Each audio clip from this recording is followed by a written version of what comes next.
Now wherever you go, your business goes too. Do all your business banking on the Absa mobile banking app and grow your business on the go. Another digital solution that gets things done. That's Africanacity. That's Absa.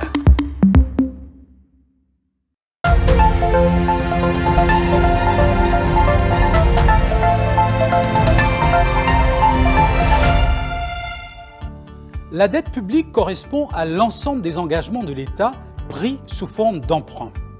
La dette publique est nécessaire, vu que les recettes de l'État ne suffisent presque jamais à financer toutes ses dépenses. À la présentation du budget, l'État présente donc un solde budgétaire négatif, aussi appelé déficit public.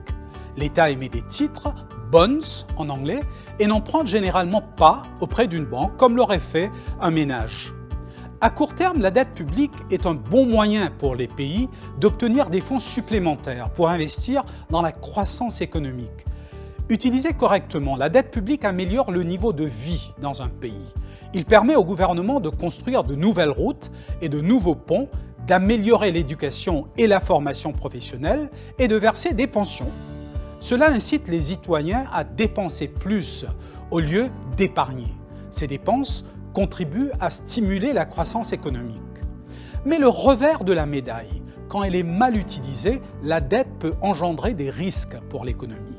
L'augmentation de la dette permet aux dirigeants gouvernementaux d'augmenter les dépenses sans augmenter les impôts, ce qui bien sûr rend populaires les gouvernements auprès des électeurs. Les investissements mesurent le niveau de risque en comparant la dette publique à la production économique totale du pays, le PIB.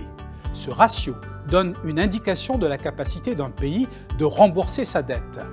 Lorsque la dette approche un seuil critique, les investisseurs exigent généralement un taux d'intérêt plus élevé. À Maurice, la dette du secteur public en pourcentage du PIB est sur une trajectoire ascendante depuis 2013. Cela reflète une augmentation des dépenses au cours de la dernière décennie.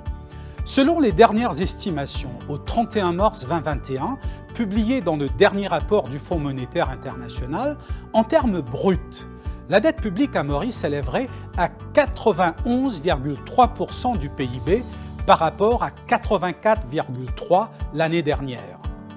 C'est un chiffre alarmant, ce qui comprend des risques pour l'économie mauricienne. Le soutien des partenaires bilatéraux et le financement sous forme de dons, comme dans le cas du métro, diminuera probablement à l'avenir, laissant Maurice avec une part plus importante du fardeau budgétaire, soutient aussi la Banque mondiale.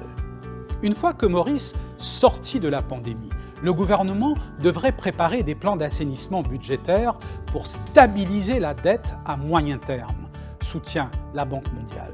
Et puis, une croissance économique soutenue du PIB pour les prochaines années contribuer à faire baisser le ratio dette publique par rapport au PIB.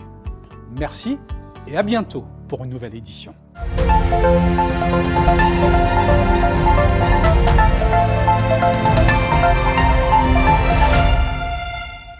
Now wherever you go, your business goes too. Do all your business banking on the Absa mobile banking app and grow your business on the go. Another digital solution that gets things done. That's Africanacity. That's Absa.